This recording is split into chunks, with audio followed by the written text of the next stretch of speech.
Sí, y yo creo que el ejemplo de Borges le debe haber sido útil a Mario Vargas Llosa, que también es una persona que sostuvo sus posiciones por encima de todo, hasta que la Academia no pudo más y le tuvo que dar el premio Nobel. Una cosa parecida. Sí. Es una lástima que a Mario, que a Borges no se lo hayan dado, pero finalmente la verdad es que la grandeza de Borges no requiere el premio Nobel para confirmarla, ni mucho menos. Y además, no, es así. Y además, por ejemplo, cuando lo recibió Vargas Llosa, tuvo la nobleza de decir que el premio en realidad lo merecía Borges. Bueno, me lo ha dicho a mí. Sí, y lo dijo públicamente. Además, me ha dicho muchas veces que el escritor que él más admira es Borges. Y además, sinceramente, porque Mario tiene lo que tenía Borges, que es una cierta capacidad para la impertinencia, para decir cosas que no son adecuadas decir en cierto momento, las dices y las sientes. Y Borges también. Exactamente. Y también en el caso de Borges ha ocurrido algo que le pasa a los grandes escritores, y es que les inventan anécdotas. Anécdotas que no ocurrieron. Por ejemplo, hay una anécdota que yo sé que es falsa, porque sé quién la inventó, pero se la atribuyen a Borges y ya me la han contado 17 veces diciéndome, el problema de Borges es que era pinochetista, y cuando lo entrevistaron del Mercurio de Chile y le preguntaron por Pinochet, dijo que lo que le maravillaba no era Pinochet, sino la madre que había tenido el talento de llamarle Augusto. Pues Borges nunca dijo eso.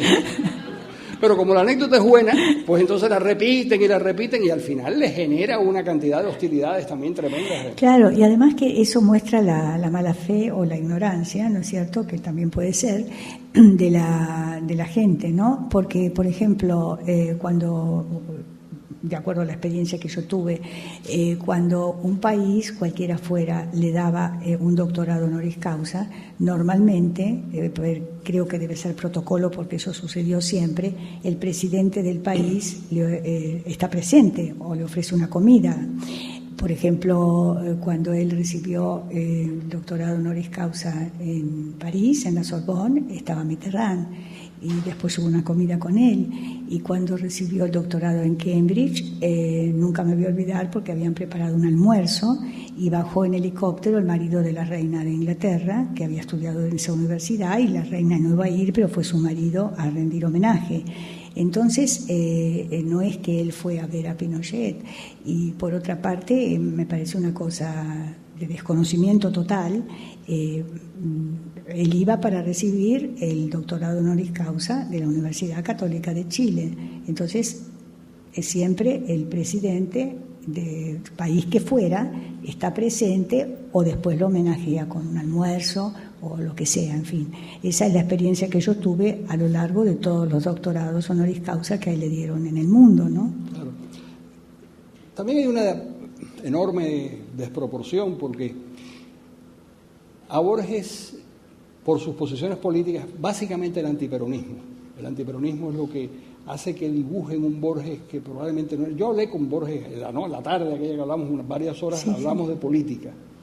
Y efectivamente era antiperonista, y además lo fue toda la vida, y tenía razones para ser antiperonista, y en fin, eso lo argumentaba bien. Pero no era un elemento central en su vida.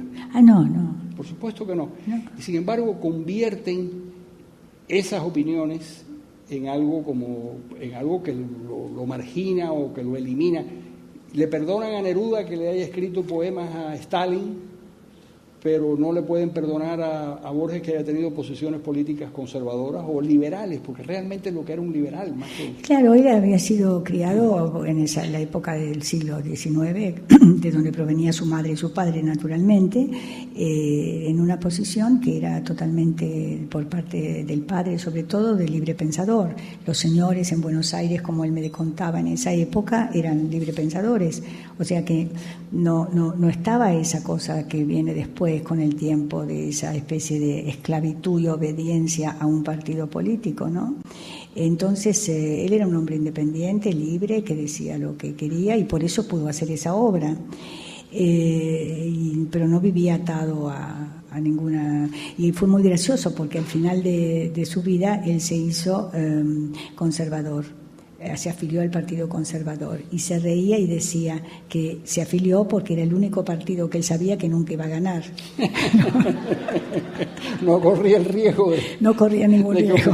Exacto, exactamente. Bueno, yo he visto en la descripción que usted hace de Borges con mucha admiración, pero lo trata de usted y él también la trataba de usted. Como las viejas parejas criollas en mi país. Las viejas parejas criollas se trataban de usted. Se tratan de usted todavía, sí, en la provincia. ¿Y es con un elemento de respeto? No, ¿O es un elemento de cariño? No, en mi caso, yo pertenezco a esa, digamos, etapa o esa generación en el que todo el mundo se tutea, ¿no? Y en Buenos Aires todo el mundo se tutea. Mundo, sí. Y yo tuteaba a mis profesores en la facultad y los profesores nos tuteaban. Entonces, para mí, el tutearse, el tratarse de vos, es una cosa que no conlleva una emoción o un cariño o una cosa especial. En cambio, por ejemplo, yo trato de usted a personas muy, muy especiales. Por ejemplo, mi padre. Yo a mi padre nunca le dije papá, yo le decía Kodama y lo trataba de usted. Entonces, y yo a mi padre lo adoraba, es el que me formó, ¿no es cierto? ¿Usted vivía con su padre? No, mitad y mitad. Mitad y mitad. Como todos los hijos de padres separados, ¿no? Entonces, los fines de semana salíamos, me llevaba, estaba con él.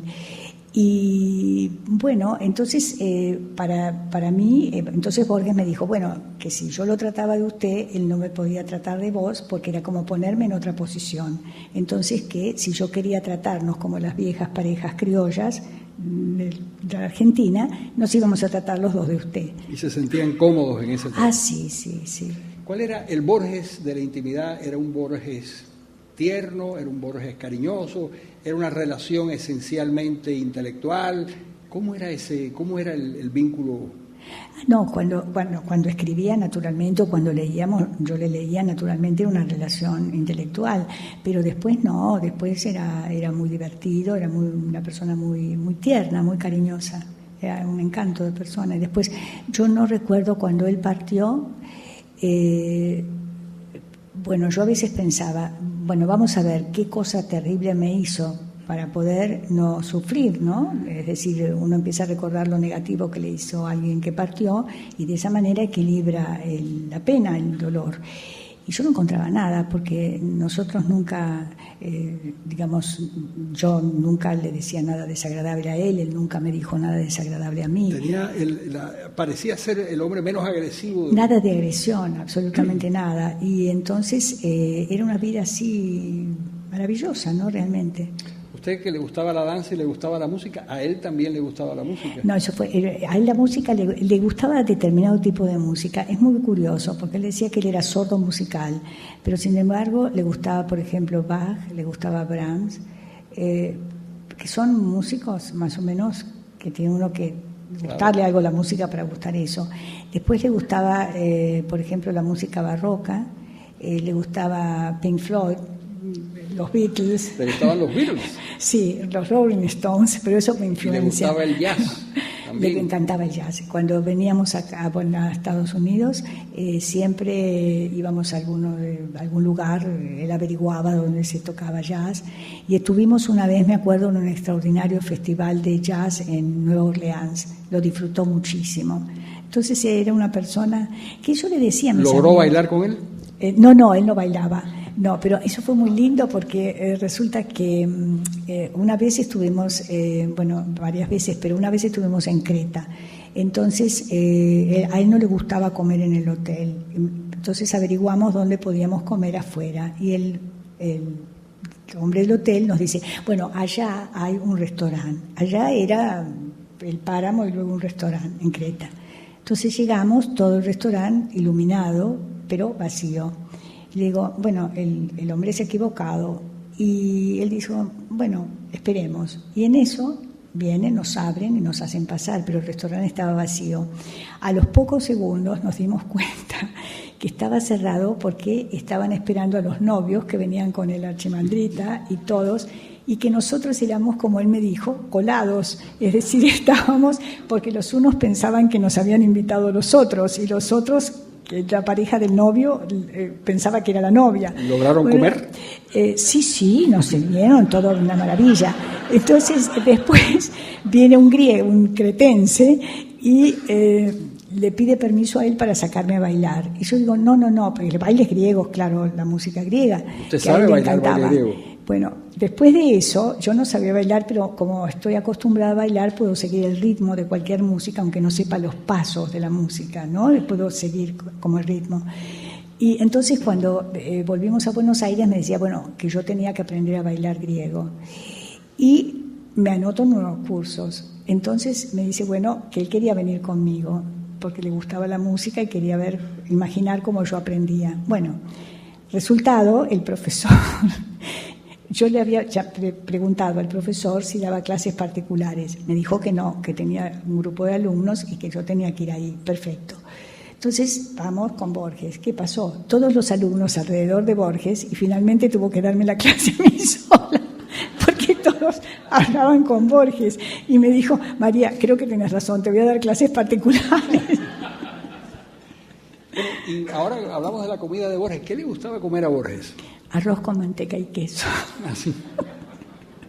Comida absolutamente sencilla y... Sí, le gustaba mucho. Bueno, tenía gustos, por ejemplo, él no comía carne. En su juventud sí, pero después no comía carne. Y lo que comía, pescado poco, porque decía que de pronto el pescado a la manera occidental. Comía poco porque decía que uno de pronto encontraba la boca como un alfiletero con las espinas de la... Pero le gustaba mucho, por ejemplo, algo que yo no consigo que me guste tanto, como es el sashimi, ¿no? La comida japonesa le gustaba mucho. Claro, es muy natural, no tiene muchos condimentos, muchas cosas así. Pero era la gran contradicción de que a usted no le gustaba la comida japonesa y a él sí, ¿no? No, a mí me gusta alguna. El sashimi, por ejemplo, tiene que ser... crudos, ¿no? Sí, pero depende qué pescado, soy muy maniática para comer. En cambio, él no, a él le encantaba. Bueno, y la ceguera de Borges, que es una ceguera que le empieza hasta que se convierte en una ceguera casi total, veía bultos nada más, ¿no? Sí, colores. Sí. Y colores. Sí. Había que leerle todo. Ah, claro, sí. ¿Y que escuchaba? ¿Mucha radio? ¿La televisión la pondría? No tenía televisión, yo tampoco. No televisión. ¿Y el radio sí? No, tampoco. Y los diarios tampoco.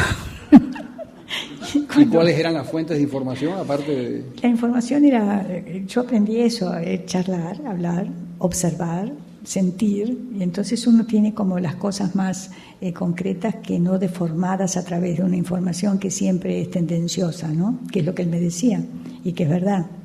Entonces es muy interesante. Una sola vez nos sentamos frente a un televisor.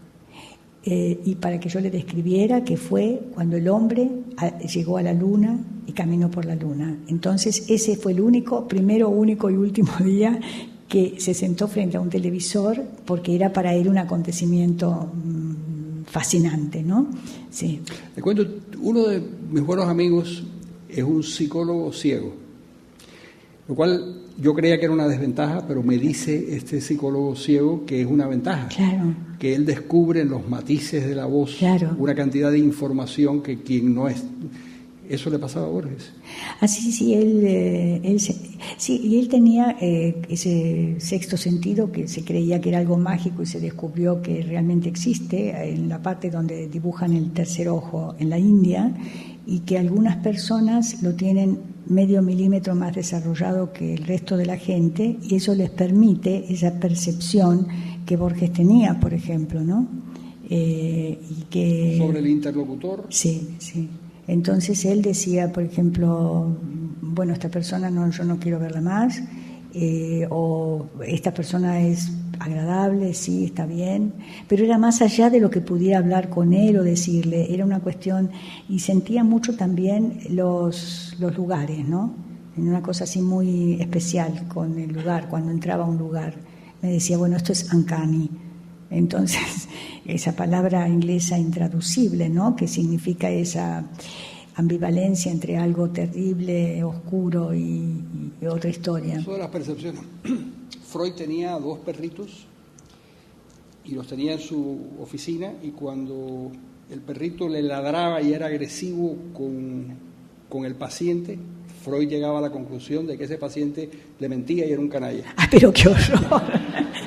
Pero a lo mejor... De manera que el perro de alguna manera olía algo, o sea que las percepciones sí hay algunas no, cosas. Sí que hay, es claro que hay, sí, aunque no nos demos cuenta tenemos, sí.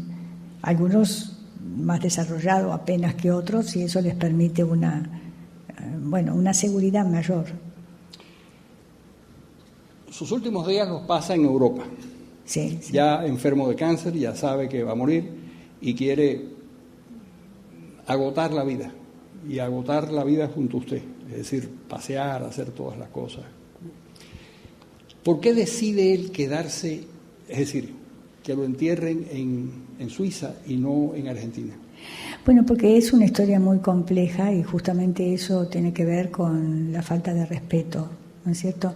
Él tenía un viaje, cuando él se entera que tiene cáncer al hígado y que no hay forma, él tenía un médico que descubrimos eso porque él tenía un médico que un día me dijo, que yo tenía que buscarle otro, porque ese médico, cuando él le decía que se sentía mal, se tiraba sobre el sofá y le decía que no tenía por qué preocuparse, la gente a su edad estaba en el cementerio. Entonces se hizo toda...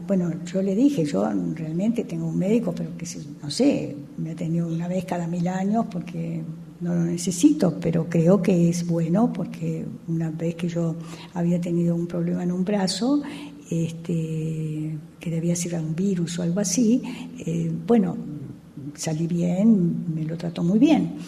Entonces me dijo, que quería ir a ese médico. El médico le pide estudios y no tenía ninguno, porque su médico que le decía que la gente a su edad estaba en el cementerio no le había hecho hacer estudios. Y cuando empieza a hacerle los estudios, cada médico que le tocaba decía, esto está bien, porque ninguno quería tener, digamos, esa responsabilidad de dar un veredicto, digamos, negativo, ¿no es cierto? Hasta que, descubren. Y entonces él me dijo que no dijera nada a nadie, él sabía que podía confiar totalmente en mí, y que nos íbamos a Italia, porque él tenía una gira por Italia. Y cuando termina esa gira, donde él fue muy feliz porque pudo ver una exposición de Fuseli, que él siempre recordaba haber visto el tema ese de la pesadilla, ¿no? Allí en el cuadro de Fuseli. Y después, una entrevista con Pertini, una larga entrevista con la RAI, como de 2 horas, magnífica entrevista. Se encontró también con un profesor que había estado en Buenos Aires, en el Instituto Italiano de Cultura. Una cosa muy, muy linda fue. Entonces, después él me dice que quiere ir a Ginebra. Era normal, yo pensé, quiere despedirse, eso es normal. Entonces, vamos a Ginebra. Cuando llegamos a Ginebra, me dice, no volvemos. Entonces, ¿yo qué pensé? Yo había vivido de niño en Ginebra. Él vivió toda su adolescencia en Ginebra, hizo él, claro, y él quedó muy impresionado porque fue la Primera Guerra Mundial que estalló, y él vio cómo trataban a los refugiados de la Primera Guerra Mundial los suizos. Entonces él quedó fascinado. Y después gente... ¿Los trataban bien? ¿Los trataban? Perfectamente, claro. Por eso, digamos, él quedó impresionadísimo, ¿no?, con ese país. Entonces después, yo pensé, se va a despedir. Y cuando me dice que no vuelve, lo que yo creí es que él no se sentía bien y entonces que por eso no quería volver, para que no le pasara nada en el camino de vuelta. Y hablo con la gente de las editoriales de España y de Francia, con el padre del actual dueño de Gallimard, con Claude Gallimard, que era muy amigo de Borges, y yo les explico. Entonces ellos me dijeron, no, ningún problema, María. Nosotros podemos hacer, sin cargo para él, por supuesto, que un avión sanitario lo traslade a Buenos Aires, así que ningún problema. Yo no le iba a decir eso a él porque ya había dicho nos quedamos, entonces nos quedamos. Y le cuento al médico. Entonces, él cuando tiene una conversación con el médico me pregunta y me dice, qué había pasado, si yo había hablado con el médico, le dije que sí, si podía saber, le dije que sí, y le conté lo que yo había preguntado y lo que me habían contestado, tanto Francia como España. Entonces, fue terrible, pues yo había olvidado el episodio, pero cómo le quedó a él grabado, ¿no? Fue terrible porque él me abrazó y me dijo que si yo lo quería, como él sabía que yo lo quería, no podía aceptar ver su agonía convertida en un espectáculo empapelando las calles de la ciudad. Y ahí recordé que él se acordaba de lo que habían hecho con Balbín, que era el eterno candidato a presidente, ¿no es cierto? Radical. Exactamente, contrario a Perón, era radical, que cuando estaba en terapia intensiva, después fue una vergüenza porque la enfermera decía que le habían dado dinero, bueno, todo un escándalo, pero yo lo había olvidado. Entraron a terapia intensiva, le sacaron fotos, naturalmente como una persona está en terapia intensiva, semidesnudo y lleno de tubos, claro. ¿No es cierto? Y luego apareció toda la ciudad con esas fotos. Entonces él se ve que eso no lo olvidó y me dijo que él quería morir como habían muerto sus antepasados, en una casa y con la persona que él quería, que eso era todo lo que él quería. Y entonces yo le dije, me dijo... porque eso es lo que yo quiero.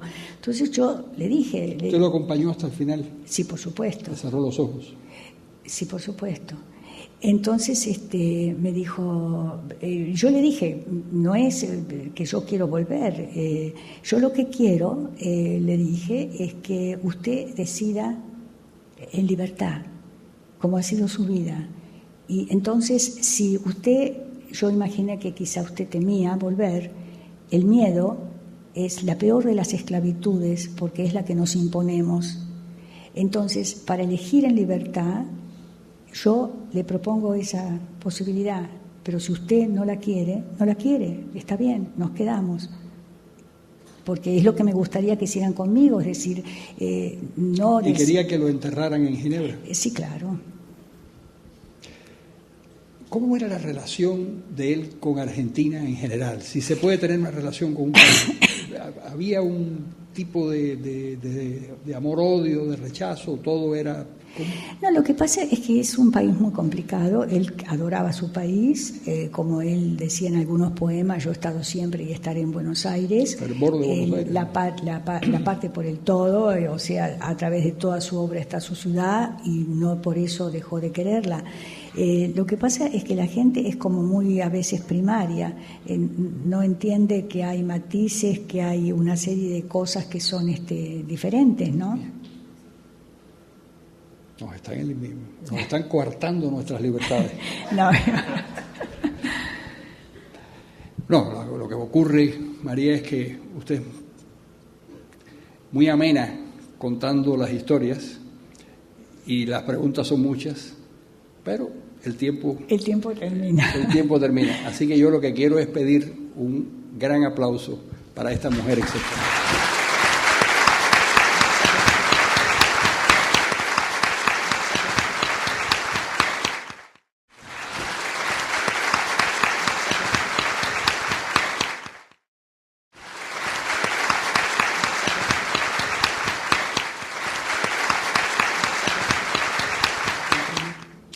Sí, y yo creo que el ejemplo de Borges le debe haber sido útil a Mario Vargas Llosa, que también es una persona que sostuvo sus posiciones por encima de todo, hasta que la Academia no pudo más y le tuvo que dar el premio Nobel. Una cosa parecida. Sí. Es una lástima que a Mario, que a Borges no se lo hayan dado, pero finalmente la verdad es que la grandeza de Borges no requiere el premio Nobel para confirmarla, ni mucho menos. Y además, es así. Y además, por ejemplo, cuando lo recibió Vargas Llosa, tuvo la nobleza de decir que el premio en realidad lo merecía Borges. Bueno, me lo ha dicho a mí. Sí, y lo dijo públicamente. Me ha dicho muchas veces que el escritor que él más admira es Borges. Y además, sinceramente, porque Mario tiene lo que tenía Borges, que es una cierta capacidad para la cosa de desconocimiento total. Él iba para recibir el doctorado honoris causa de la Universidad Católica de Chile. Entonces, siempre el presidente del país que fuera está presente o después lo homenajea con un almuerzo o lo que sea, en fin. Esa es la experiencia que yo tuve a lo largo de todos los doctorados honoris causa que le dieron en el mundo, ¿no? Claro. También hay una enorme desproporción porque a Borges, por sus posiciones políticas, básicamente el antiperonismo. El antiperonismo es lo que hace que dibujen un Borges que probablemente no... Yo hablé con Borges en la tarde, aquella que hablamos varias horas, sí, hablamos de política. Y efectivamente era antiperonista, y además lo fue toda la vida, y tenía razones para ser antiperonista, y en fin, eso lo argumentaba bien. Pero no era un elemento central en su vida. No. Por supuesto que no. Y sin embargo convierten esas opiniones en algo que lo margina o que lo elimina. Le perdonan a Neruda que le haya escrito poemas a Stalin, pero no le pueden perdonar a Borges que haya tenido posiciones políticas conservadoras o liberales, porque realmente lo que era un liberal más que... Claro, él había sido criado en la época del siglo XIX, de donde provenía su madre y su padre, naturalmente, en una posición que era totalmente, por parte del padre, sobre todo, de libre pensador. Los señores en Buenos Aires, como él me contaba en esa época, eran libre pensadores, o sea que no estaba esa cosa que viene después con el tiempo de esa especie de esclavitud y obediencia a un partido político, ¿no? Entonces, o la ignorancia, ¿no es cierto?, que también puede ser de la gente, ¿no? Porque, por ejemplo, cuando, de acuerdo a la experiencia que yo tuve, cuando un país, cualquiera fuera, le daba un doctorado honoris causa, normalmente, creo que debe ser protocolo porque eso sucedió siempre, el presidente del país está presente o le ofrece una comida. Por ejemplo, cuando él recibió el doctorado honoris causa en París, en la Sorbonne, estaba Mitterrand, y después hubo una comida con él. Y cuando recibió el doctorado en Cambridge, nunca me voy a olvidar porque habían preparado un almuerzo y bajó en helicóptero el marido de la reina de Inglaterra, que había estudiado en esa universidad, y la reina no iba a ir, pero fue su marido a rendir homenaje. Entonces, no es que él fue a ver a Pinochet. Y por otra parte, me parece una... Pertinencia para decir cosas que no son adecuadas decir en cierto momento, las dices, claro, y las sientes. Y porque también... Exactamente. Y también, en el caso de Borges, ha ocurrido algo que le pasa a los grandes escritores, y es que les inventan anécdotas. Anécdotas que no ocurrieron. Por ejemplo... Hay una anécdota que yo sé que es falsa, porque sé quién la inventó, pero se la atribuyen a Borges y ya me la han contado 17 veces diciéndome, el problema de Borges es que era pinochetista y cuando lo entrevistaron del Mercurio de Chile y le preguntaron por Pinochet, dijo que lo que le maravillaba no era Pinochet, sino la madre que había tenido el talento de llamarle Augusto. Pues, Borges nunca dijo eso. Pero como la anécdota es buena, pues entonces la repiten y al final le genera una cantidad de hostilidades también tremendas. Claro, y además que eso muestra la mala fe.